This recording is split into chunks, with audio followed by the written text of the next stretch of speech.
Bienvenue dans Français Spontané, le podcast qui vous aide à comprendre et utiliser les expressions françaises comme un natif. Aujourd'hui, on va parler d'une expression qui met les pendules à l'heure, 7 heures tapantes. Si quelqu'un vous dit on se retrouve à 7 heures tapantes, mieux vaut ne pas arriver en retard. Mais d'où vient cette expression et pourquoi utilise-t-on tapante pour parler d'un horaire précis? Dans cet épisode, je vais vous expliquer son origine, son usage et bien sûr vous donner des exemples concrets pour l'intégrer naturellement dans vos conversations. C'est parti. Dans l'expression 7 heures tapantes, le mot tapante vient du verbe taper qui signifie ici frapper. Dire 7 heures tapantes signifie donc exactement 7 heures, sans retard ni avance, comme si une horloge marquait cet instant précis en tapant. Donc 7 heures tapantes, ça veut dire 7 heures pile. L'origine vient des horloges mécaniques qui sonnaient leur pile en donnant un coup ou plusieurs coups sur une cloche. Par exemple, vous pouvez le dire à quelqu'un qui est souvent en retard.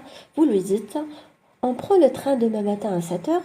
Et il vous répond « Oui » et vous insistez « 7 heures tapante, hein ?» Si tu arrives à 7h05, le train sera déjà parti. Donc ça veut dire en gros 7 heures pile, pas une minute de plus. Vous pouvez dire cela car dans le langage courant, cette expression n'est plus seulement utilisée pour indiquer une heure pleine, par exemple 7 heures, 8 heures, 9 heures, on peut aussi l'employer avec des minutes. Même si les cloches et les horloges ne sonnent pas chaque minute, on peut dire le train part à 6h03 tapante.